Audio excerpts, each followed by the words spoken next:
Membawa rombongan supporter Trans TV ya, hitung-hitung musik. Mulai dari yang maju sampai yang memberikan dukungan luar biasa. Ke bawah itu ada tulisan IKMUU yang belakang itu tulisannya kebalik ya. Jadi memang khasnya itu, Jadi kita maklumi ya. Kita maklumi. Jadi bagian IKM pagi ini kosong, kepala bagian ada di sini. Saya yakin, saya kenal semua, saya pernah tinggal di gedung IKM 4 tahun.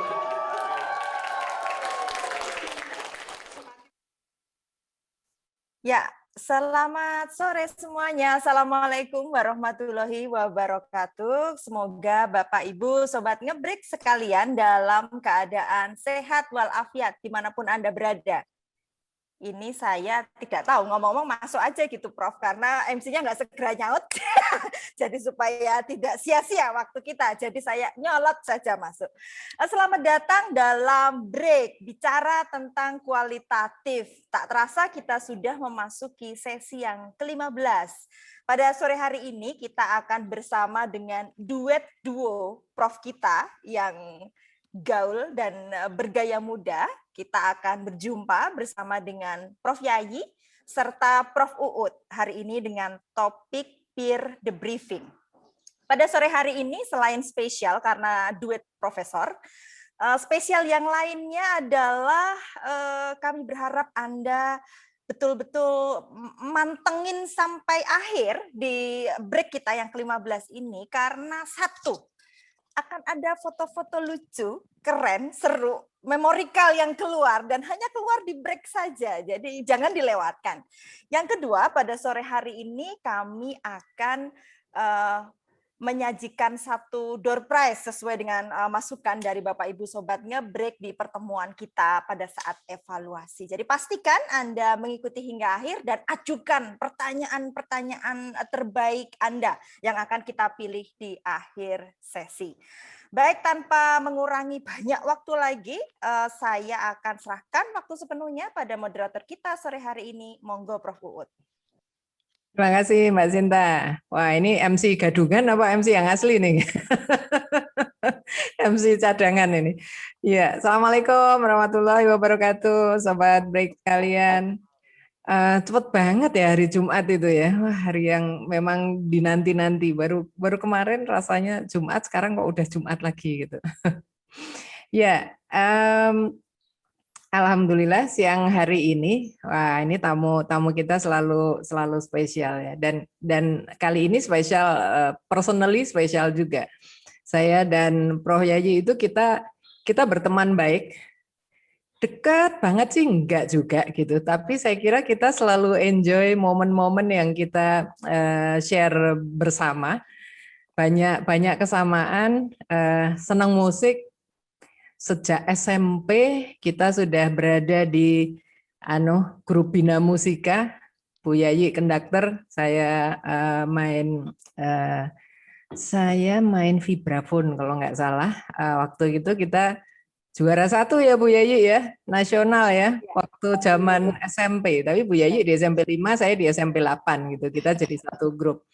Kemudian sama-sama di IKM, jadi kantor satu atap.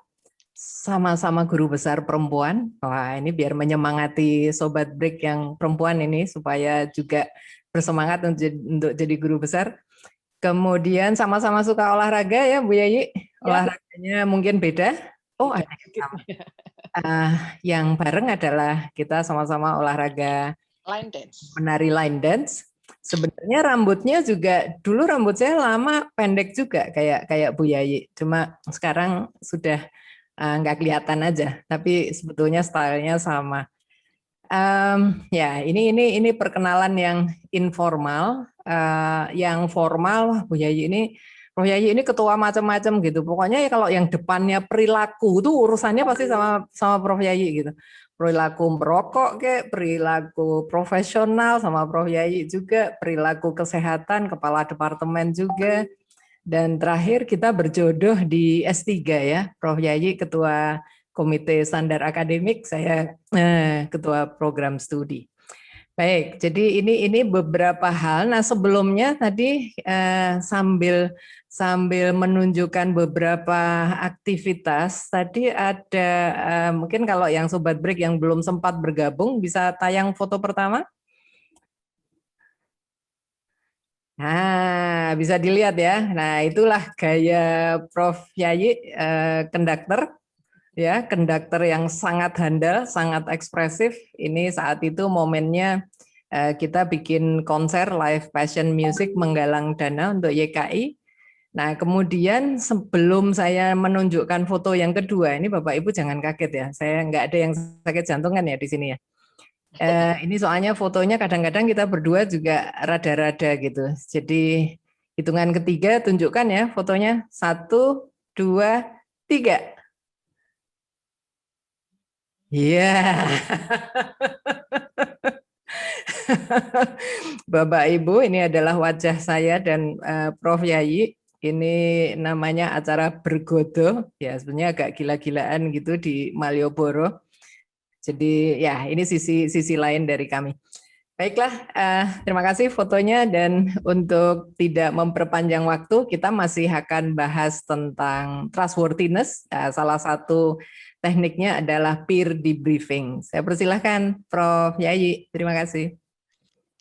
Matur nuwun Prof. Uut atas waktu dan perkenalannya, juga foto dan tadi video dulu ya tadi ya, video yang waktu itu memang ada lomba habis berapa tahun ya, sudah 2-3 tahun ini IKM nggak ikut lagi. Selamat siang Ibu Bapak, pemirsa dan pendengar, pemirsa dan pendengar Sobat Radio Break. Raisa. Ya, Sobat Break. Ya, Sobat Break yang selalu setia pada hari Jumat siang. Assalamualaikum warahmatullahi wabarakatuh. Waalaikumsalam. Salam sejahtera, salam sehat, Om Swastiastu, Namo Buddhaya, salam kebajikan. Dan mungkin salam musik ya Bu ya. Salamnya ditambah salam musik dan salam line dance. Ya, pada hari ini saya mendapatkan kesempatan untuk membagikan pada Ibu dan Bapak tentang salah satu cara di dalam metode kualitatif yang bisa dilakukan untuk membuat supaya apa yang sudah kita kumpulkan, data yang kita kumpulkan itu lebih bermakna dan tentu saja lebih bisa dipercaya. Bagian dari trustworthiness ya. Jadi bagian dari supaya salah satunya itu juga bagian dari untuk kredibilitas dari satu kajian kualitatif. Saya boleh share screen ya? Boleh Prof. Yayi, coba sebelumnya mungkin apa nggak usah pakai virtual background ya, karena nggak bisa. Oh iya ya, saya Yayi. ternyata sinarnya tidak begitu bagus. Ya. Ya, sebentar. Saya berarti tapi ini saya harusnya duduk saja. Berarti ini saya sudah di dinding yang putih sebetulnya. Ya, jadi Malah jelas. Malah ya. jelas. Ya, baik. Oke. Soalnya mungkin putihnya itu ya, jadi tidak begitu pas dengan sarana dan prasarana yang ada di rumah saya. Karena ini memang work from home. Jadi saya menyarikan dari beberapa sumber, termasuk sebetulnya bukunya Bu Adi Utarini ya. Jadi juga ada beberapa yang lain juga. Nanti saya ceritakan apa yang kami lakukan selama ini juga, gitu ya. Saya kebetulan kalau penelitian itu sama Prof. Adi Utarini itu sudah lama. Kalau berdua itu kita pernah punya penelitian yang kebutuhan remaja waktu itu ya. Dan itu waktu itu juga dengan kualitatif saya ingat, seingat saya. Tapi habis itu Prof. Uut menekuni DBD, malaria, saya kemudian ke rokok. Tadinya ke youth, kemudian dengan rokok ini saya banyak dengan Bu Siwi yang kemarin minggu lalu berbicara ya tentang triangulasi.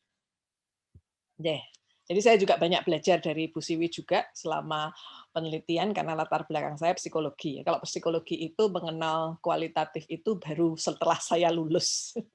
Waktu saya sekolah S1, psikologi sangat kuantitatif, ya, psikometri. Tetapi waktu saya S2, saya pertama kali mendapatkan penelitian kualitatif itu S2 dan langsung grounded, gitu ya. Grounded riset yang ngasih Romo, saya ingat dari filsafat, gitu ya. Jadi wah itu betul-betul diputer gitu ya. Jadi peer debriefing ini merupakan salah satu bagian dari cara kita untuk meningkatkan kredibilitas ya. Kalau ada di trustworthiness itu bisa kredibilitas, dependability ya, kemudian transferability ya. Jadi dan objectivity. Nah, ini bisa merupakan salah satu pada kredibilitas. Dan ini merupakan sebuah proses peneliti mendiskusikan hasil kajiannya dengan peer atau sebaya, di mana misalnya peneliti tunggal, misalnya mahasiswa S2 atau S3 gitu ya. Jadi mengeksplorasi aspek penelitiannya yang mungkin masih belum dalam gitu ya. Jadi mungkin masih implisit, belum diuraikan. Ini pengertiannya. Apa yang bisa didiskusikan? Nah, di situ bisa mendorong peneliti untuk menggali kemungkinannya ada bias yang terjadi ya. Mungkin pada saat melakukan wawancara, melakukan FGD gitu ya. Jadi ada beberapa hal yang mungkin bisa ke arah bias. Kemudian ini juga yang didiskusikan bisa lebih mencermati apa yang sudah dikumpulkan ya, apa yang mungkin sebetulnya sudah dikumpulkan tapi belum tersajikan gitu ya. Kadang-kadang kalau di kami yang kalau saya membimbing ya, ini kalau saya membimbing mahasiswa yang menggunakan kualitatif itu apa sudah betul-betul Anda menggali gitu ya. Kadang-kadang memang saya minta transkrip ya, karena memang transkrip itu saya akan bisa melihat apakah si mahasiswa ini betul-betul sudah explore gitu ya. Nah, nanti ada namanya sendiri kalau dengan pembimbing ya. Tapi ini kalau ini bisa mengundang dari teman peneliti yang lain atau bisa juga teman peneliti yang lain di dalam satu payung, jadi insider atau outsider, teman peneliti yang dia di luar tapi memang diharapkan memang dia mempunyai kompetensi penelitian terutama metode kualitatif ya. Karena dia akan bisa lebih membantu bagaimana data itu yang terkumpul itu betul-betul bisa bermakna. Kemudian juga bisa membantu untuk arah penelitiannya. Jadi kadang kita kan memang bisa untuk kembali lagi mewawancara ya pada saat kita hasil wawancaranya kok masih misalnya masih ada yang bisa digali. Ya, sehingga peer debriefing itu memang bisa diproses, bisa di akhir. Sampai akhir pun kadang-kadang peneliti kualitatif itu masih bisa kembali lagi ke lapangan ya. Jadi kemudian bisa juga pada saat rancangan penelitian, ini juga memungkinkan, jadi sudah jadi semuanya, tetapi mana dulu yang akan diwawancara, ataukah apakah saya wawancara dulu, apakah saya FGD dulu, apakah saya observasi dulu, apakah saya sebetulnya studi dokumen dulu, gitu ya. Kemudian juga termasuk yang didiskusikan ini bisa eksplorasi perasaan atau emosi terhadap penelitian ini, sehingga ini mungkin kalau fenomenologi begitu ya. Jadi eksplorasinya bagaimana gitu ya. Jadi kadang-kadang mereka beberapa yang saya lihat kalau mahasiswa nih ya, fenomenologi gitu ya. Dia kan harusnya mengeksplor pengalaman, perasaan ya terhadap satu fenomena gitu. Kadang-kadang sampai ke bagaimana pengalaman itu digali, bagaimana perasaannya itu belum sampai ke sana gitu ya. Jadi ini membantu kalau itu dia masih belum semuanya komplit pengumpulan datanya, nah ini juga bisa dieksplor atau melihat kembali transkripnya. Meskipun sebenarnya sudah beberapa sudah mulai dianalisis ya, tetapi kalau dibantu dengan peer debriefing ini bisa dibantu untuk lebih memperkaya. Nah, peer debriefing juga bisa dalam bentuk, ini ada disebutkan dalam salah satu literatur, mempresentasikan tahapan penelitian dalam konferensi baik lokal maupun internasional. Karena ini kan biasanya para peneliti. Dan biasanya kalau ini misalnya oral presentation ya, itu yang datang ke situ untuk panel begitu kan orang-orang yang memang berminat pada topik tersebut. Sehingga kemungkinannya akan bisa mendapatkan. Meskipun mungkin kalau secara metodologi tidak akan dapat banyak ya kalau dengan konferensi. Kecuali kalau ini juga bisa juga dilakukan dengan cara seminar lokal. Nah, itu kalau di IKM dulu pernah waktu kita belum terbagi menjadi 3 departemen, itu kita punya lunch seminar. Ya. Jadi di lunch seminar itu sebetulnya sebelum kita submit papernya, kita sudah punya draftnya. Nah, kemudian kita mendapatkan masukan dari kolega, ya, dari teman sejawat. Dan itu mungkin bisa sampai ke metodologinya. Kemudian bisa pertemuan untuk betul-betul memvalidasi penelitian. Ya. Jadi lebih pada bagaimana data itu memang bisa kita percaya penuh gitu ya.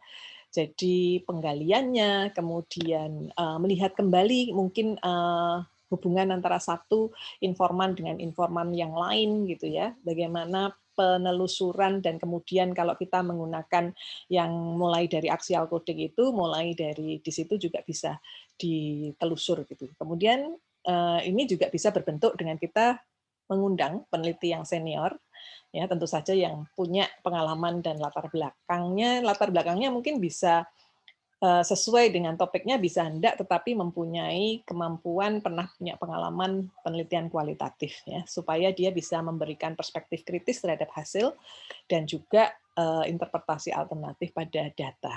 Jadi sehingga kadang-kadang memang itu nanti ada beberapa hal nanti di slide berikutnya ya. Nah, bentuk lain yang hampir mirip dengan peer debriefing ini adalah ini yang biasanya dilakukan oleh dosen pembimbing dan mahasiswanya ya, atau peneliti dengan peneliti yang satu tim gitu ya, frequent debriefing session. Kemarin mungkin Bu Siwi juga menyinggung di triangulasi ya. Jadi itu yang kita lakukan juga saya dan Bu Siwi ini kalau kita punya pertemuan mingguan di mana kita kebetulan tidak semuanya wawancara kami lakukan berdua, ada juga yang dengan asisten peneliti yang sebetulnya juga temannya Bu Siwi, antropolog, ada adik kelasnya begitu ya. Jadi kami pertemuan untuk mereview apa yang sudah ditemukan dan bagaimana perjalanan wawancaranya, apa yang ditemukan di wawancaranya, apa yang perlu digali lagi gitu ya. Jadi memang pewawancara kami kadang datang ke rumah informan kami itu bisa sampai 4 kali, 5 kali begitu ya, karena di dalam pertemuan peneliti ini, antar peneliti ini kami harus menggali lebih jauh karena ternyata itu belum terlalu tergali di informan. Dan ini kalau mahasiswa, iya, saya beberapa kali meminta untuk mahasiswa untuk kembali ke yang diwawancara, karena ternyata transkripnya itu menurut saya sumir gitu ya. Kenapa ini stop di sini? Kenapa apa tidak bisa itu digali lebih dalam gitu ya. Meskipun tidak semuanya mahasiswa akhirnya mampu untuk itu ya, tetapi ada yang kemudian baik gitu ya, begitu kedua, iya Bu ternyata setelah dieksplor, nah jadi ini membantu memperluas pandangan juga terhadap pengalaman persepsi penelitiannya. Dan ini juga kalau kami antar peneliti biasanya frequent briefing ini adalah untuk mendiskusikan memang apa yang harus kita lakukan lagi atau perlu kita nambahin orang atau perlu kita juga mungkin ini dengan FGD ya gitu ya. Jadi ada yang dengan wawancara, ada yang dengan FGD, mungkin kita perlu juga ngambil gambar gitu. Nah, kemudian ada lagi yang namanya peer scrutiny. Jadi ini adalah peneliti dapat mengundang teman sejawat, sebaya, akademisi untuk memberikan umpan balik dengan mempresentasikan. Nah, tadi Lansminar tadi itu juga bisa saja untuk kita gunakan untuk ini.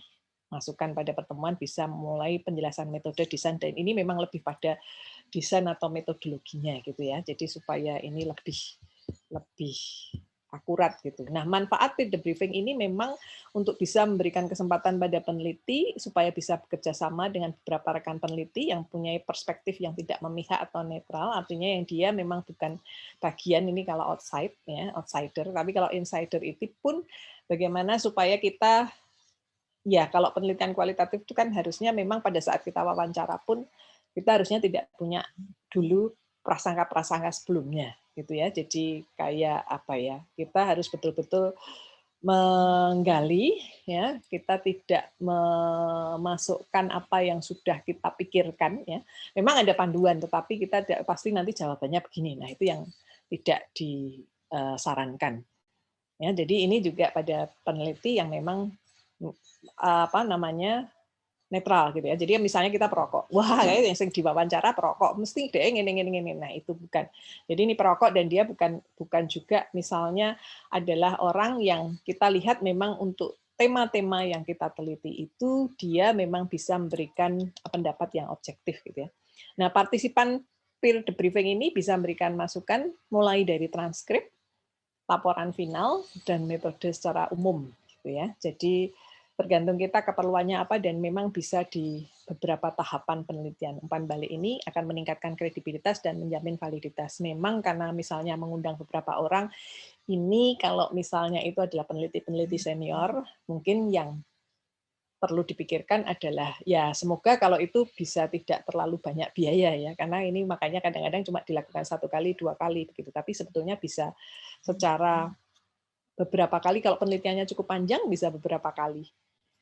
Dan ini juga peer debriefing ini terutama kalau kita mendapatkan teman tapi yang sudah lebih mempunyai pengalaman yang cukup kaya di kualitatif, ini akan bisa membantu kita untuk lebih sadar tentang bagaimana cara kita memperlakukan data dan sebetulnya data itu seperti apa sih yang harus memang dikumpulkan dan kemudian dianalisisnya seperti apa. Nah, manfaat peer debriefing ini, partisipan juga akan bisa partisipan peer debriefing, artinya apakah itu teman sejawat yang teman peneliti lain yang mungkin punya pengalaman kualitatif ataupun mungkin bisa para senior peneliti yang juga punya pengalaman, ini bisa membantu beberapa permasalahan yang kadang-kadang itu begini. Peneliti itu kadang-kadang melebihkan hasil. Sebetulnya kalau kita lihat kembali transkripnya, kita lihat kembali dari transkrip ke analisisnya, ada hal-hal yang sebetulnya tidak seperti itu, tapi dilebihkan. Atau yang terjadi juga bisa sebetulnya ada banyak itu di perjalanan dia transkrip sampai ke analisis, tapi dia tidak memunculkan, jadi melemahkan hasil. Kemudian deskripsinya kurang jelas, jadi ini akan dibantu supaya dia lebih jelas. Kemudian kesalahan umum pada data. Jadi misalnya ada dari triangulasi itu ternyata ada negative finding, gitu ya. Jadi ini juga bagaimana cara memperlakukannya. Kemudian bias atau asumsi yang dilakukan oleh peneliti. Karena kadang ada juga yang begini, letter luck dari transkrip langsung dipiuk gitu ya. Maunya quote, tapi quote-nya kebanyakan gitu ya. Tapi ada juga yang sebetulnya ada quote-nya, ada datanya itu ada, tetapi disimpulkannya terlalu terlalu cepat menyimpulkan. Ya. Sebetulnya mungkin di situ tidak ada nada emosi, tetapi disimpulkan bahwa ada emosi di situ. Nah, itu juga bisa menimbulkan bias. Soalnya kalau dibaca lagi, sebetulnya apalagi kalau kita dengarkan lagi rekamannya, ya, karena kan di situ ada nada suaranya dan sebagainya. Ya, kemudian tergantung dari kealamiahan penelitiannya, artinya juga desainnya, beberapa materi berikut bisa didiskusikan. Ya. Mulai dari transkrip, kemudian dokumen yang dikumpulkan, catatan lapangan, rekaman interview, ya, foto atau dokumen lainnya. Jadi penelitian kami di Rokok itu pernah kita mengumpulkan foto. Ya. Fotonya ini foto iklan rokok. Ya, jadi itu adalah foto-foto yang kami waktu kami mau golong-golongkan taksonomi gitu ya. Jadi mentaksonomikan ini kami pas yang peneliti rekan kami ya jelas senior ya, tapi ini bisa kita masukkan insider yang dari Arizona itu datang sehingga membantu kami memperbaiki bagaimana cara kami menelaah foto itu gitu ya. Jadi kenapa ini bermakna, kenapa ini enggak begitu ya. Beliau dua-duanya antropolog. Ya, jadi saya juga belajar banyak itu dari termasuk waktu beliau pernah ikut kami karena tapi kalau peneliti asing itu kan nggak boleh langsung dan memang nggak bisa bahasa Indonesia ya. Jadi tapi ikut ke lapangan, tapi beliau melihat nonverbal, kadang-kadang memberikan juga masukan terhadap cara kami kalau kita pas pertemuan, kemudian mereview apa yang sudah kami lakukan di lapangan. Ya, mungkin karena antropolog, beliau meskipun tidak tahu bahasanya, tetapi kan nonverbal kami, nonverbal yang diwawancara atau nonverbal pada saat FGD itu kan kelihatan juga. Ya, kemudian siapa yang bisa jadi partisipan untuk peer ini? Peer ini bisa dari insider, tadi yang saya bilang, kita mungkin rekan satu tim, tetapi mungkin dia tidak ikut ke lapangan, tetapi dia mempunyai pengalaman juga kualitatif, karena misalnya kalau penelitian besar itu kan ada tim yang ke daerah A, daerah B, gitu ya. Jadi ini bisa saling menjadi peer debriefer. Nah, outsider ini bisa yang senior, bisa juga rekan kita peneliti, tapi sama-sama mempunyai pengalaman penelitian ya untuk kualitatif. Dan yang memang juga syaratnya adalah salah satunya adalah memahami mempunyai pengalaman dalam metode penelitian kualitatif. Kalau ini nggak kuat banget, paling tidak dia kuat kompetensi di dalam bidang ilmu yang sedang diteliti. Ya, tapi yang jelas dia tetap ada sentuhan pengalaman sedikit tentang kualitatif. Nah, kalau kita memang yang mau kita rembuk adalah memang bagaimana kita mengumpulkan data, datanya ini analisisnya, ya memang dia sebaiknya adalah yang punya pengalaman untuk itu. Dan kalau kita lebih pada ini hasilnya, bisa saja kita juga sesuai dengan bidang ilmu tersebut, ya mungkin bisa combine kombinasi dengan yang ahli kualitatifnya, tapi kemudian juga ada ahli topiknya. Ya, kapan melakukan? Nah, ini kalau mahasiswa pasca, baik S2 maupun S3, ya karena S1 mungkin kalaupun dengan kualitatif saya kira tidak terlalu sedalam, ya, sedalam dari mereka yang pasca dan di apalagi doktoral. Ya. Jadi kalau tingkat doktoral itu mungkin memang sejak awal studi ini akan lebih bagus. Ya. Kemudian perancangan desain, kemudian pas implementasi, ya, apakah cara dia melakukan wawancara, melakukan FGD, melakukan pengamatan, pengumpulan dokumen. Kalau itu dengan foto, pengumpulannya foto, itu sudah sesuai dengan apa yang harusnya dilakukan sesuai dengan rancangannya. Kemudian analisis. Nah, kalau peneliti bisa pada desain, ya, bisa kemudian juga pengumpulan dan analisis data. Seberapa sering, nah ini yang dibutuhkan. Kalau kita sendiri yang diundang sebagai peer debriefer, ini disarankan bahwa lebih pada dialog gitu ya. Jadi misalnya kita akan lebih menanyakan ini beberapa contoh pertanyaan yang bisa kita ajukan. Apa yang Anda maksud dengan mengapa ini important ya? Kenapa ini penting? Kenapa penting untuk diangkat? Coba kita curah pendapat ya. Mungkin kita coba berpikir ada beberapa alternatif lainnya ya. Apakah yang dikatakan oleh informan ini benar-benar gitu ya?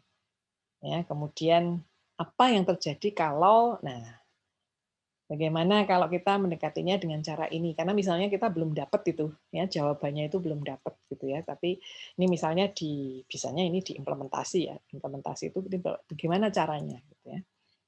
Kalau yang tadi bukan peer debriefing tapi frequent debriefing tadi, yang artinya kami sesama dalam satu kelompok tadi, itu memang ini juga kita diskusikan bareng gitu ya.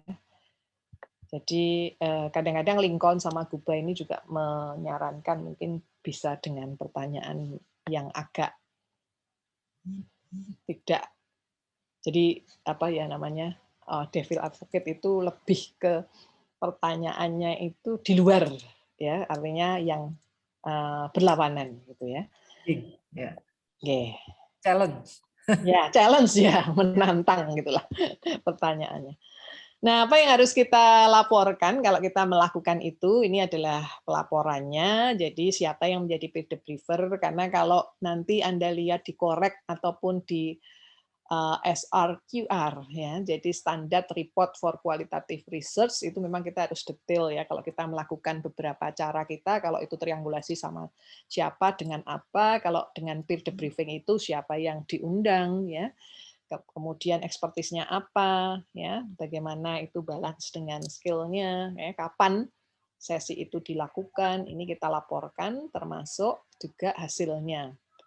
Ya, apakah dia mengkonfirm result-nya atau ada yang diperbaiki, gitu ya.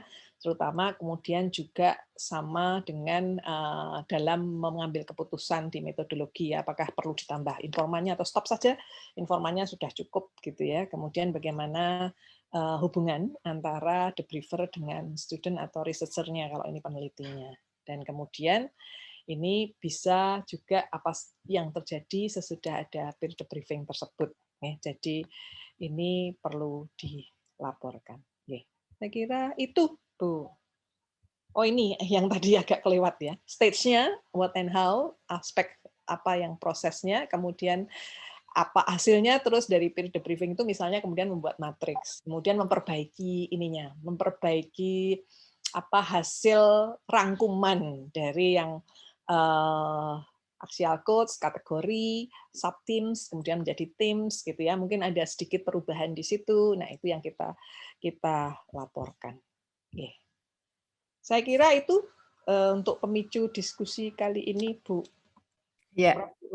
Matur nuwun. Terima kasih Prof. Yayi. Tadi Prof. Yayi cerita dulu kita pernah penelitian bersama ya, yang pelayanan produksi bagi remaja. Saya jadi ingat satu cerita lucu. Saat itu juga kita baru belajar juga ya, kualitatif. Kita bikin FGD di restoran, yang diundang adalah guru-guru SMA. Semuanya went very smooth gitu ya.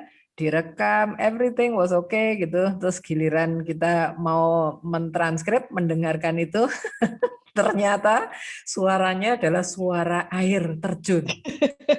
Karena Kita pikir ternyata posisi mejanya itu di sebelahnya ada ada air apa mengalir indoor gitu. Waduh, itu pengalaman yang lucu juga. Oke. itu masih belum punya rekaman yang bagus, itu kan masih tape elek kalau nganggo kaset.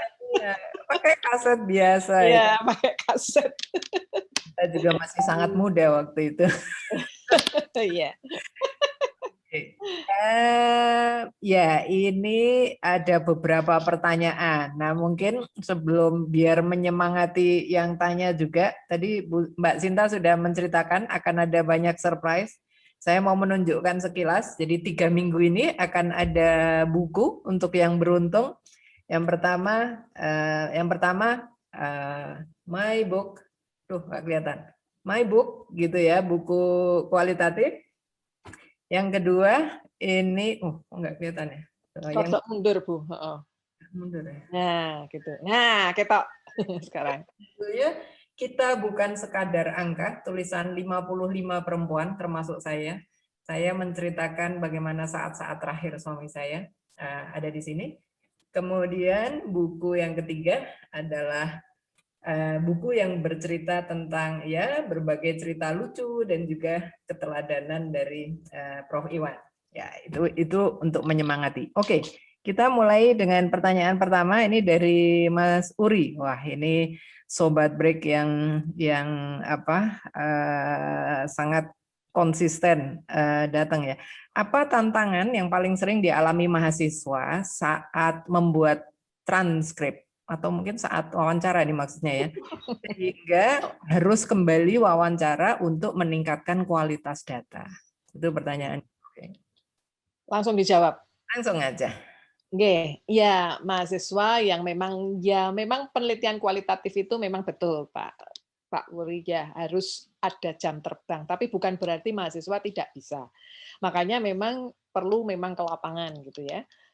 Kalau yang saya sarankan waktu itu saya punya asisten di lapangan kan, yang memang orang kuali ya.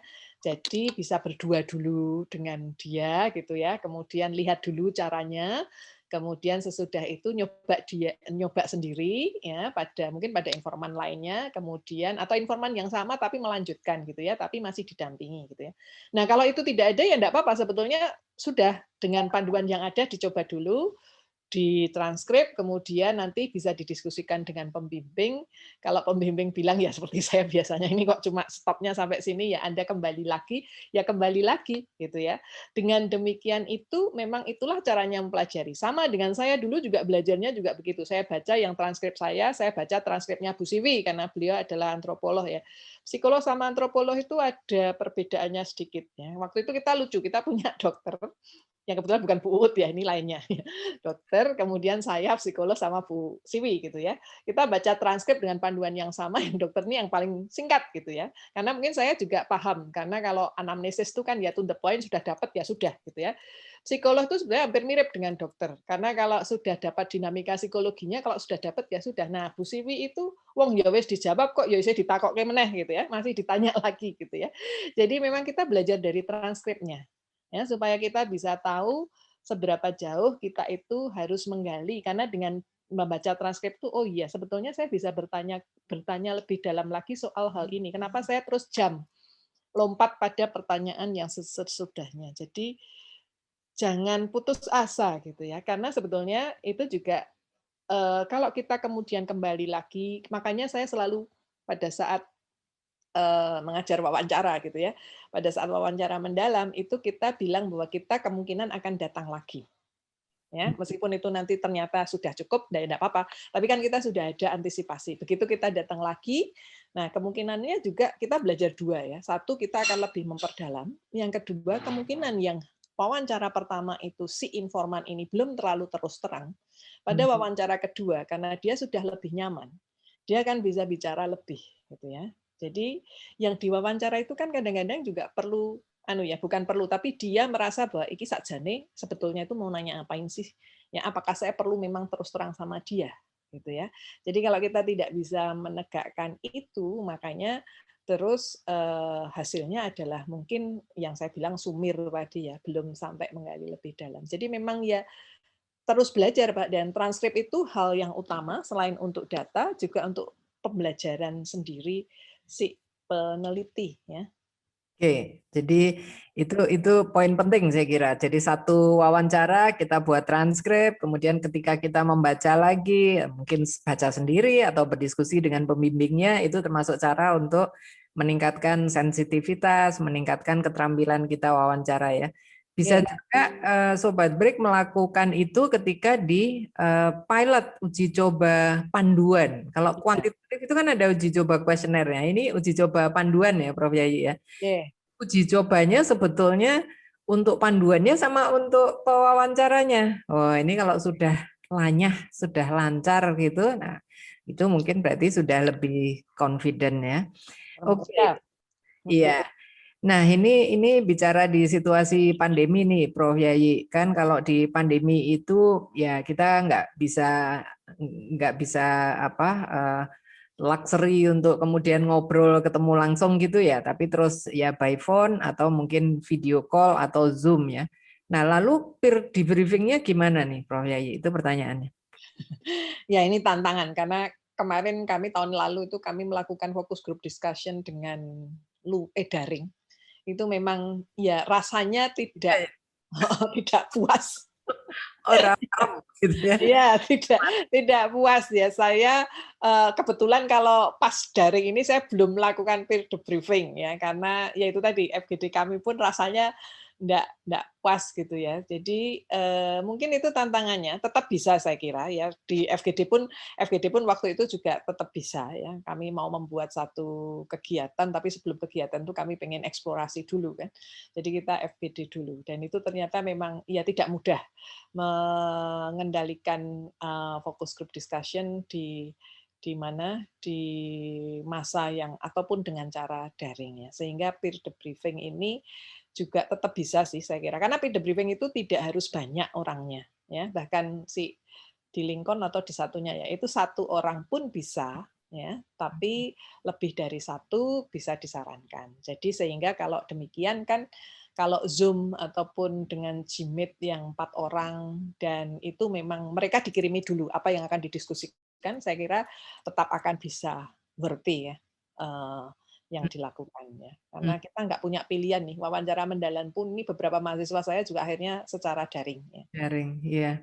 Saya merasakan kok anu ya Prof. Yayi ya, yang jadi lama gitu waktunya. Jadi kalau biasanya mungkin kita udah punya kira-kira ya, ini 1,5 jam selesai gitu. Begitu daring itu, waduh, lebih berat dan memang lebih lama ya, Prof. Yayi ya, mungkin waktunya ya. Ada yang sudah semangat baru di mute, coba baleni meneh. Saya pernah ada pengalaman baik begini, Prof. Yayi. Saya setuju memang itu panduannya mungkin dikirimkan dulu. Kemudian ketika FGD, ini dengan fasilitatornya hebat ini. Ketika FGD itu ada sekretaris yang dia kemudian langsung begitu orang ngomong itu langsung dituliskan poin-poinnya jadi kayak layar screen gitu ya. Dia kelompokkan gitu. Ya. Tapi memang itu butuh skills yang agak tinggi itu. Jadi langsung dia bikin kayak mind map gitu. Otomatis itu. Paling enggak sebagai draft ya. Dan lalu orang terfokus ke situ. Saya pikir menarik juga. Ya, itu perlu perlu skill dan perlu latihan saya kira ya. Iya. Baik fasilitator maupun apa namanya co-fasilitator kan yang bantu untuk jadi. Oke, ini pertanyaan berikutnya dari Bu Yunita, Mbak Yunita. Mohon dijelaskan lebih dalam maksudnya ketika peer debriefing itu dilakukan sejak awal melalui insepsi dan perencanaan. Mungkin mohon dijelaskan.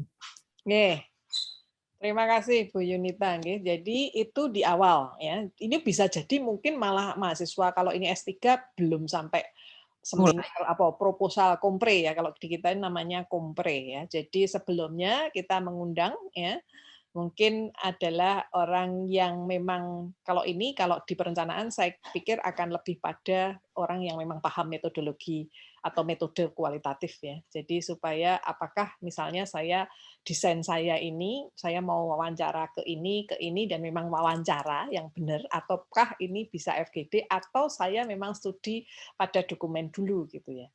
Jadi di awal gitu Bu. Jadi untuk merencanakan kan sebetulnya makanya kalau di dalam bab 3-nya baik itu S2 maupun S3 ya, itu kan ada prosedur penelitian. Ya. Jadi prosedur penelitian itu makanya saya selalu jangan Indonesia Raya bertemu dengan pembimbing lalu seminar gitu, bukan itu ya. Tetapi apa yang dilakukan betul-betul sebelum ke lapangan misalnya. Tadi misalnya seperti Prof. Uut katakan, kalau kita mau FGD kita kirim dulu panduannya. Apa yang nanti akan dilakukan. Jadi itu step by step-nya itu sudah didetailkan. Nah, itulah yang nanti akan dikonsulkan pada ahli gitu ya. Ini sudah benar belum langkah-langkah saya karena ini saya akan daring misalnya. Saya akan kontak satu persatu, konfirmasi kehadiran, kemudian saya akan menggunakan panduan ini. Panduan ini kemarin sudah saya uji coba, atau kalau belum berarti saya uji coba dulu. Uji cobanya saya akan di sini. Jadi mulai dari situ, gitu ya. Jadi supaya langkahnya, prosedur penelitiannya itu benar gitu. Rinci gitu ya. Rigid. Ya, kan apalagi kalau kadang-kadang kita terlalu bersemangat gitu untuk ya ada observasi ya FGD wawancara sama sekian orang gitu. Lalu kalau kita renungkan urutan gitu ya Prof Yayi. Mana dulu, kapan FGD dulu, kapan FGD di belakang itu juga hal-hal yang kalau dipikirkan lebih mendalam mungkin itu juga menarik gitu untuk peer debriefing. Oke, ini berapa orang Prof Yayi, harus berapa kali? Apakah ada pertimbangan-pertimbangannya, ada ketentuannya, atau bagaimana kita menentukan itu gitu? Ya, kalau dari sumber yang saya baca, saya mencoba mencari berapa kali kemarin itu frekuen itu. Jawabannya cuma frekuen bisa. Cuman kalau untuk mahasiswa bisa tadi ya di awal mau perencanaan ya, kemudian pas lagi ngambil data ya, karena apakah pengambilan datanya itu sudah pas gitu ya. Sambil kalau ada yang masih belum diperdalam akan bisa diperdalam gitu ya. Kemudian pas analisis data ya, kemudian sebelum pelaporan. Iya. Nah, gitu ya. Jadi mungkin 4 kali ya kalau untuk mahasiswa, terutama S3 ya. Kalau saya S3 itu kan yang paling tidak harus betul-betul detail gitu ya. Meskipun S2 kalau pakai kualitatif ya harus detail juga gitu. Iya, Prof Yayi, saya pernah baca tergantung topik penelitiannya juga. Misalnya ada topik-topik yang sangat heavy gitu ya, emotionally ya. Misalnya mengangkat isu trafficking, mengangkat isu sexual violence gitu.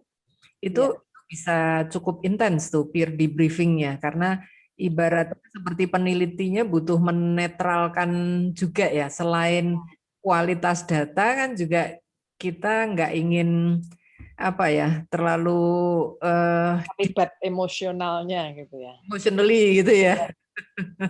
Dan itu mungkin ditambah dengan yang ahli pada topiknya ya. Tidak sekedar yang, jadi mungkin per debriefingnya bisa combine gitu antara yang memang ahli di dalam penelusuran penggalian, tapi sekaligus tadi membuat netral begitu ya, tidak emosional, tapi sekaligus juga yang tahu dan pernah penelitian dengan topik yang serupa gitu ya. Karena dia akan paham apa yang terjadi kalau violence, kemudian misalnya dia resiliensi dari aborsi gitu ya. Jadi itu ya setuju Bu. Oke, ini Mas Indra.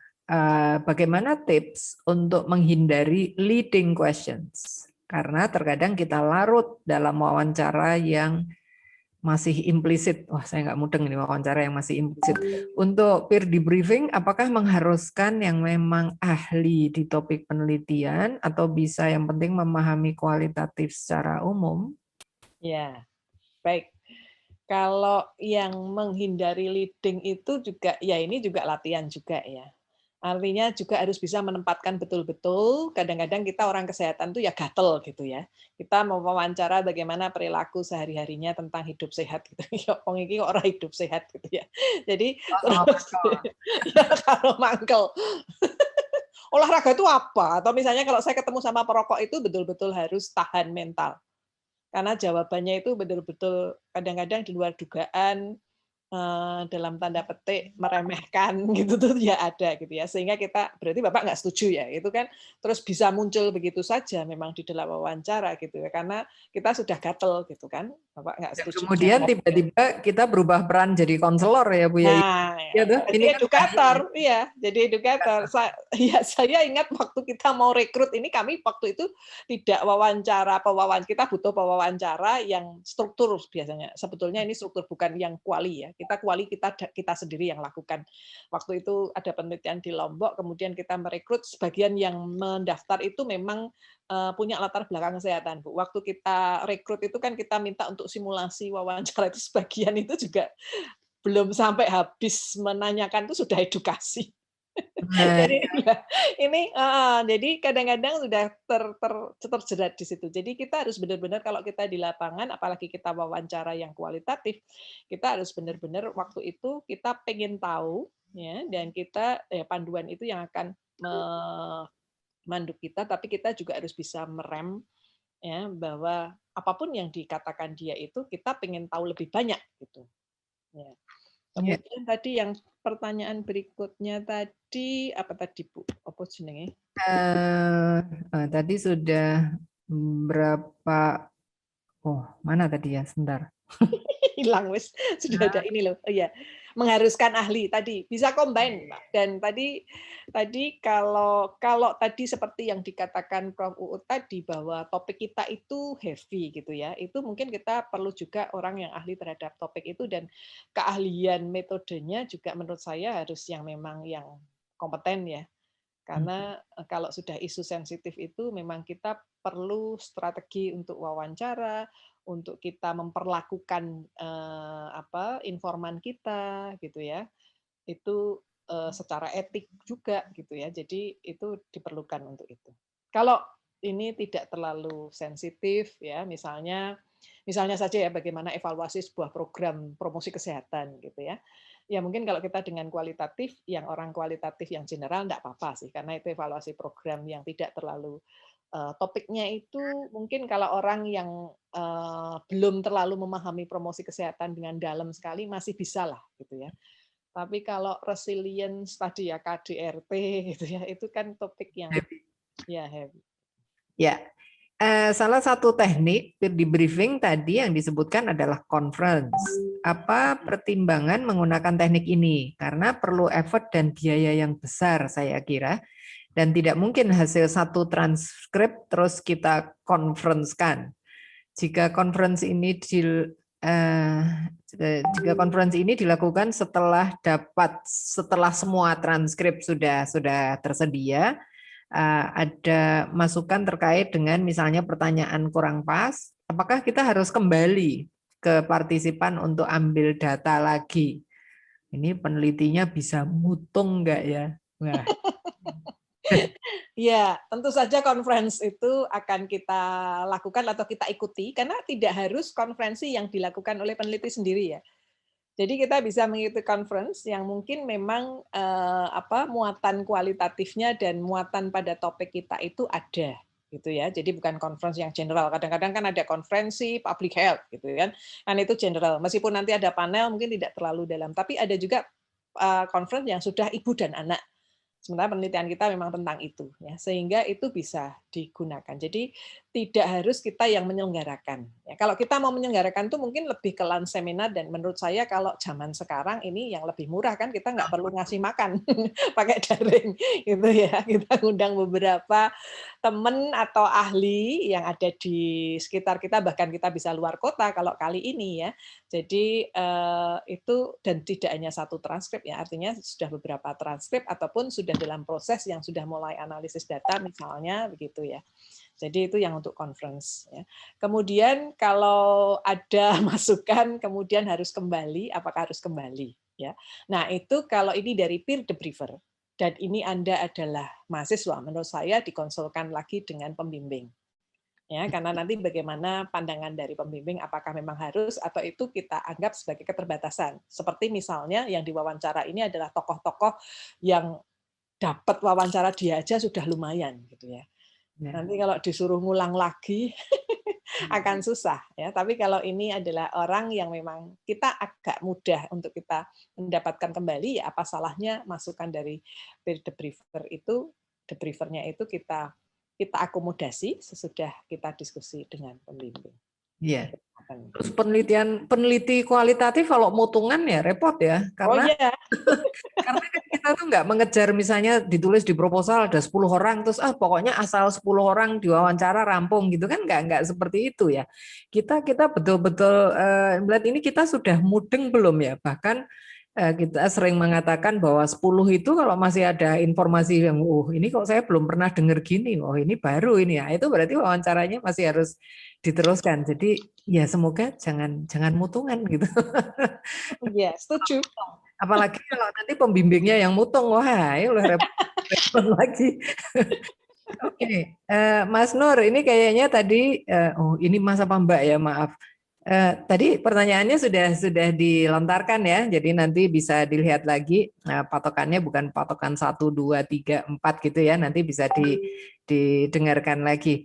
Oke, ini ada pertanyaan lagi. Apakah ketika melakukan peer debriefing, peneliti perlu membuat tujuan dari peer debriefing tersebut untuk memudahkan pencapaian tujuan, atau cukup dari research question saja? Ya, saya kira perlu ya. Tujuannya untuk apa itu perlu ya. Paling tidak secara garis besar apa yang akan didapatkan di situ. Iya. Dan juga mungkin ya Prof Yayi ya, kita ini juga akan terkait dengan yang dimensi satunya korek, yang subjectivity, reflexivity. Misalnya kan kalau saya wawancara soal rokok ya, kemudian kan saya harus mendeklar dulu bahwa saya nggak suka sama orang merokok, di rumah saya nggak ada yang merokok gitu. Jadi itu bias-biasnya kan dikeluarkan, dikeluarkan dulu. Jadi itu saya kira juga terkait. Jika dalam proses peer debriefing, apakah betul perlu memilih pemberi debriefing secara seimbang? Dalam artian ada pihak yang pro dan ada pihak yang kontra. Wah, ini saya kira tadi kan salah satu sebetulnya yang kita pilih untuk peer debriefer itu kalau bisa netral, ya, bukan yang memihak ataupun yang kontra. Ya, jadi yang netral. Maksudnya kita harapkan dia punya pandangan yang cukup objektif untuk melihat bagaimana pengumpulan data kita, gitu ya. Jadi bukan pro dan kontra. Profesor boleh. Ini profesor itu kan ya ada yang pro misalnya pro kuanti sama pro kuali. Kalau pro kontra itu malah konteksnya ketika kita memilih responden sebetulnya malah bagus ya. Kalau itu bagus. Negatif case sampling itu ya. Informan ya, yang sukses dan enggak gitu ya. Bukan hanya orang-orang yang menyenangkan atau bukan, tapi mungkin orang-orang yang sangat kritikal itu kan juga malah justru mungkin menarik gitu ya, wawancaranya. Oke. Oh, saya lagi-lagi sorry ya, saya juga sering dipanggil Pak juga kok, jadi nggak apa-apa. Saya juga sampai pramugari pun dari belakang mau minum apa Pak? Begitu saya noleh, oh maaf Bu. Pak Adi loh, Pak Adi. Oke, ya kalau pertanyaan habis nih, apa yang sudah dituliskan di chat. Mungkin ada Bapak Ibu yang masih ingin bertanya, 2-3 menit, 1-2 penanya mungkin silahkan open mic juga nggak apa-apa. Tapi pertanyaannya very brief, sangat singkat. Adakah? Saya boleh tanya, Prof? Bedek. Yang tanya. Ya, oke, silakan Mbak Sinta. Enggak apa-apa, Mbak Sinta. Mending tanya daripada disuruh line dance ya, Prof. Prof Yayi, terkait dengan peer debriefing, kalau dari pengalaman Prof Yayi yang sudah cukup banyak mendampingi mahasiswa S3, kalau kita misalnya combine nih Prof, ya tentunya akan tergantung dari topik penelitian dan research question ya Prof. Tetapi kalau dari yang apa ya generik lah Prof. Kalau untuk trustworthiness itu dikatakan apa aman gitu ya Prof, qualified enough lah gitu. Kalau dengan peer debriefing kemudian dengan yang lain tuh apa ya Prof? Yang kira-kira memang doable gitu untuk level S2 ataupun S3 yang kira-kira memang cukup mampu untuk dilakukan dan seterusnya. Matur nuwun Prof. Oke, sebetulnya kan untuk bisa kita menjamin keakuratan data kualitatif itu kan cukup banyak ya. Jadi kalau menurut saya sih mahasiswa S2 maupun S3 itu bisa memilih ya pendekatan 2 atau 3 pendekatan gitu ya, triangulasi itu, kemudian peer debriefing atau triangulasi dengan misalnya prolong observation gitu ya. Member checking juga. Ya, member checking gitu ya. Kalau wawancara itu ya member checking gitu nggih. Ya, saya kira enggak harus semuanya juga ya. Saya pernah ditanya apakah ini harus semuanya dilakukan mungkin buatan ya. Enggak. Dan tergantung tadi topik penelitian kita, kemudian rancangan kita gitu ya. Jadi misalnya kalau rancangan kita memang lebih ke apa ya untuk pengembangan satu program begitu ya. Itu mungkin tidak sedetil kalau kita tadi yang seperti contohnya yang heavy topik tadi gitu ya. Jadi itu kan mungkin untuk trustworthiness-nya memang perlu ada beberapa gitu ya. Tapi untuk perancangan program sejauh itu sudah bisa menjawab bahwa kita kemudian bisa merancangnya seperti ini ya sudah. Oke, dan saya kira tentu banyak-banyak membaca jurnal kualitatif itu juga. Nah itu ya. Ide-ide berkembang ya paling enggak sehari baca 3 gitu loh. Langsung bubar sobat breaknya. Oke, kita masih punya 5 menit Mbak Sinta. Gimana nih? Gimana kalau kita memilih nih siapa yang beruntung? Iya, Prof. Pertanyaan, wah sangat seru tadi, sangat banyak responsnya, sangat bagus, pas ini. Silahkan. Baik Prof. Jadi sekarang saatnya kita untuk door prize. Tapi saya yo deg-degan lah, wong pertanyaannya saya cek yo api-api semua dan memang relevan gitu pertanyaannya. Tapi mungkin untuk memudahkan dari banyak yang yang bertanya, yang merasa bertanya, mohon tune in ya. Jadi nanti cepet-cepetan nulis di kolom komentar. Jadi ini jenenge ya gampang-gampang angel ya jadi MC itu. Siapa dari Anda yang bertanya, ini khusus yang bertanya ya, nggak bertanya jangan nulis di situ, khusus yang bertanya. Bagi Anda yang lahir di tanggal 23, mergone saiki tanggal 23. Siapa yang lahir di tanggal, nggak harus 23 Juli, nggak harus ulang tahun hari ini, kok nggak kangelan bancai. Nggak ada ya, tanggal 23 nggak ada, baik. 2 ditambah 3 sama dengan 5, yang lahir di tanggal 5. Kira ono. Saya. Sudah dapat Prof. Ada yang 23. Oh 23 loh kok suwi. Bu Buti ya? Ya udah. Bu Buti Wahyuni. Sudah monggo ini sudah lagi. Wah. Pun saya sampling aja Prof, monggo pilih Prof. Ada Bu Nur Hamidah, ada Bu Budi Wahyuni. Mbak Valentina malah terus japri aku, saya ulang tahun 14 Februari ora takon. Ini ada Nur Hamidah sama Bu Budi Wahyuni ya. Berarti ada 2 orang ya, Mbak. Iya, Prof. Ada yang 23 itu Bu Liana. Nah, telat tapi. Telat, kan cepet-cepetan. Kelamaan. Tadi ke kamar mandi. Saya umurnya 23 tahun. Ya sudah gini deh Mbak Sinta, hari ini bonus 2 buku wes ya. Oh siap, jadi hari ini kita putuskan Bu Nur Hamidah dan Ibu Budi Wahyuni. Nanti mohon. Mungkin saya ingin tanya dulu, sudah punya buku kualitatifnya apa belum? Menentukan buku yang mana gitu loh maksud saya. Monggo, on mic. On mic.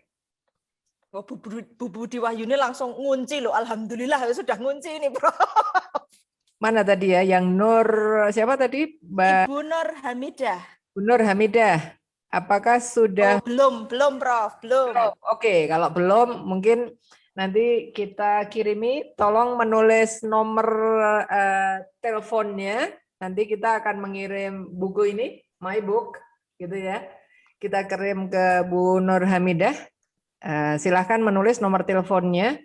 Lalu Bu Budi Wahyuni, ya udah boleh pilih deh. Mau pilih kita bukan sekedar angka, tulisan 56 perempuan, berbagai pengalaman tentang COVID, atau memilih yang mengenang 1 tahun pacar tercinta, suami mas. Pilih yang mana, Bu? Mengenang. Mengenang, oke. Wah, masih terkenang-kenang. Oke. Matur nuwun ya, matur nuwun. Nah, oke, 1 agenda selesai nih Mbak Sinta. Sip. Oke, Prof. Jadi ini juga sudah pukul 14.55. Bisakah kita lanjutkan ke acara 59? Mohon maaf. 59. Tapi sebelum lanjut, mungkin untuk penutup, Prof. Ya. Ada closing statement kah tentang peer debriefing ini? Ya, menurut saya tidak hanya khusus pada peer debriefing ya, tapi kalau kita melakukan peer debriefing ini, ya memang sebaiknya pernah melakukan gitu ya, dan pada saat kita melakukan paling tidak kita betul-betul belajar dari situ, dan mungkin untuk pertama kali melakukan kita mengundang yang mungkin dari sisi metodenya ya, dari mereka yang memang punya pengalaman di dalam metode kualitatif, terutama yang berhubungan dengan rancangan yang kita lakukan. Karena ahli-ahli kualitatif itu juga kadang-kadang ada punya spesifikasi ya. Karena dia sering melakukan penelitian dengan grounded gitu ya. Dia sering melakukan penelitian dengan fenomenologi. Nah, itu akan lebih bisa memberikan masukan. Dan yang kedua adalah saya tetap mengingatkan, dan saya setuju dengan Prof. Uut ya, kalau kita melakukan penelitian kualitatif tuh harus memang pengen tahunya banyak dan jangan mutungan. Penasaran harus. Ya, penasaran tadi. Pengen tahunya lebih banyak tadi penasaran. Okay. Oke, terima kasih Mbak Sinta. Mbak Sinta, ini kita masih punya 1 surprise lagi nih. Ini biasanya di penutup acara ya. Terus terang ini kami akan bereksperimen. Ya, saya belum pernah melakukan ini sama Bu Yayi. Sampai sekarang belum pernah. Belum pernah. Ya, tapi supaya saya kira ini juga bisa kita nikmati bersama-sama ya. Silahkan Sobat Break meng-google lagunya Pelanginya Krisya, supaya Sobat Break punya liriknya. Dan nanti saya akan mengiringi Prof. Yayi, dan kita semua juga bisa bernyanyi di tempat masing-masing ya. Mau open mic juga nggak apa-apa lah. Ini kan untuk bersenang-senang saja sambil mengakhiri acara ini. Baik, saya siap-siap, Bu Yayi juga siap-siap. Saya kembalikan ke Bu Sinta ya. Terima kasih Prof. Uut untuk sudah memandu acara kita, dan juga terima kasih Prof. Yayi, acaranya jadi gayeng banget sore ini bersama 2 prof kita. Seru ya dengan topik mutung itu tadi di akhir. Kalau kita boleh mengutip 1 quotes dari Bu Budi yang seru banget. Jadi kalau istilahnya Bu Budi kemarin itu menjaring data itu adalah berburu gitu ya. Kalau kita ngambil datanya yuk berburu, yuk mutung arah itu dagingnya gitu ya. Betul. Yuk mulai, yuk ngeleh gitu ya. Jadinya ya kita tetap semangat gitu untuk berburu ya. Kayaknya memang kata-kata berburu itu pas banget gitu ketika kita memang masuk ke field atau ke lahan untuk mengambil data. Baik Prof. Uut, apakah sudah siap di sana? Nah, saya udah siap. Prof. Yayi udah siap belum? Siap, KPA-nya sudah di depan. Sudah siap. Oke. Sakjane ya rada apal ning wedine nek ning on kamera yuk lali. Ya, nanti saya ikut bernyanyi, tapi catatannya maafkan suara saya gitu ya. Belum pernah mencoba, tapi akan lebih jelas suaranya Prof. Yayi. Ini saya nggak tahu, gini karena belum pernah latihan loh. Tahu-tahu Bu tadi WA saya jam 11. Nggak apa-apa Bu Yayi. Ini seperti keluarga break. Jadi kita saya kira sudah siap untuk mempermalukan. Saya coba sebaik-baiknya.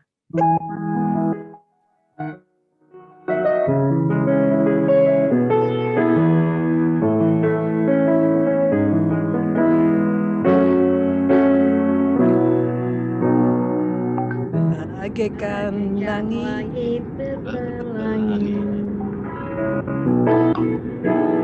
melukis wajah dalam mimpi tertegun ku dibuai dibuai dalam kenangan dan senyuman. terlupakan. Mungkinkah tercipta kembali malam nan penuh keindahan,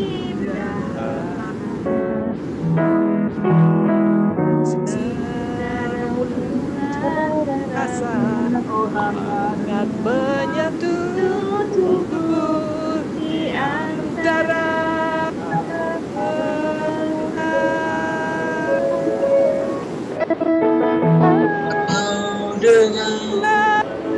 laguku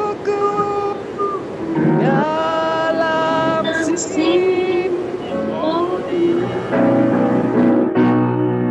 tiada lagi melodi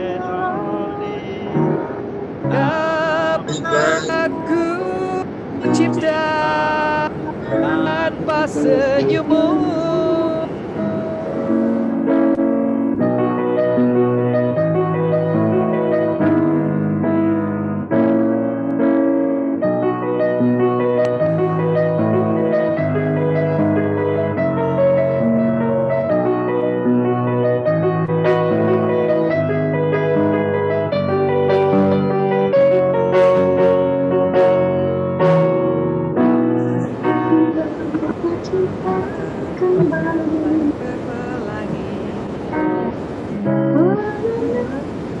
malam nan penuh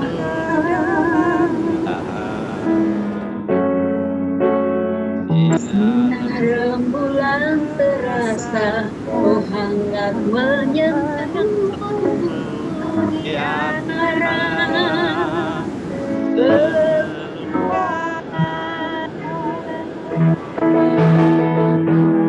Kau dengar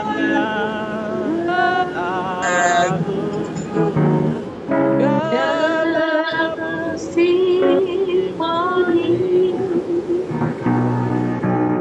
tiada lagi melodi dapat kita tanpa senyum. tiada lagi melodi tiada lagi melodi tiada lagi melodi tiada lagi melodi tiada lagi melodi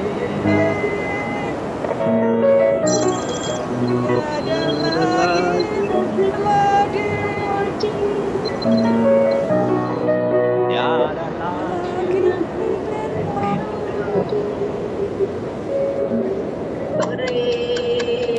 Terima kasih. Mohon maaf ini antara Keren, Prof. Terima kasih. Terima kasih. Terima kasih Prof. Uut. Terima Prof. kasih Uut Bapak dan Ibu. Prof. Terima Nayi. kasih semua. Terima kasih.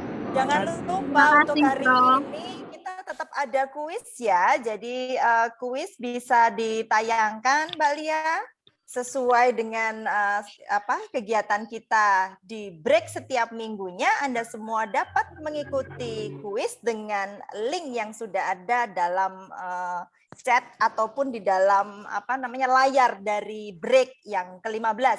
Bapak dan Ibu Sobat Break, kami tunggu untuk mengisi link kuis hingga pukul 16.00 ya, tambahin 8 menit lah karena tadi juga menyanyi. Baik, bila demikian terima kasih sekali Prof. Yayi untuk sore hari ini sudah berbagi bersama kami dengan suara merdunya, dan tentunya juga terima kasih Prof. Uut untuk dentingan piano eksperimennya. Jadi tadi seru banget Prof. Bu Oktri tadi suaranya Bisa kompak ya, nggak tahu saya. Saya nggak bisa denger yang nyanyi. Jadi pokoknya saya main aja. seru Ikut pokoknya senang. Prof. Seru-seru. Buat seru-seruan aja. Buat seru-seruan. Ya, harusnya saya ke Terima kasih rumahnya Prof. sekali. Uut tuh. Nanti kalau Dan rodok terpadu ya sudah enggak terlalu ini saya nanti ke rumahnya Prof. Uut. Iya, Jadi boleh. nyanyinya neng jejere piano. Nah, itu lebih enak. Supaya lebih sehat. Aduh, ini janji loh Prof Yayi. Oh, Berarti tampil lagi ya di break rapopo. yang Iya, itu berikutnya. ya sebetulnya sudah pengen lama sih. Sekali-kali kita berdua yuk Bu Uut yang piano, saya yang nyanyi gitu ya. main dance dulu berdua Terus nanti gitu ya, dong. gitu. Ini loh sudah ada yang mau kuis, Mbak. Iya. Ya, Prof sudah linknya, ditayangkan. Sudah barcode. ditayangkan di dalam sudah ditayangkan di dalam barcode-nya yang layar break. Kita sekali lagi sama linknya mungkin bisa di. Ya, akan kami chat sekali lagi, Prof. Nah, Terima kasih sekali untuk para narasumber dan juga Sobat Ngebreak. Dan mohon maaf, saya Sinta Kristanti sebagai MC Dadakan Tahu Bulat. Semoga tidak terlalu mengecewakan. Sampai jumpa di break minggu depan dengan topik yang berbeda. Matur nuwun sugeng sonten. Sugeng sonten. ya linknya ya, link kuis. Siap, Prof. Oke, sampai ketemu lagi. Nggih, saya pamit nggih. Makasih Prof. Uut, Bu Sinta dan Terima semua kasih. Bapak Ibu. Terima kasih, Prof. Sonten matur nuwun. Assalamualaikum. Waalaikumsalam. Ikut nyanyi nih tadi mesti. Makasih Bu. Banget, Prof.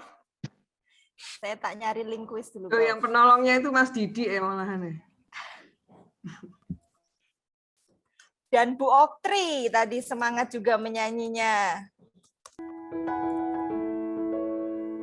Valen suaranya bagus.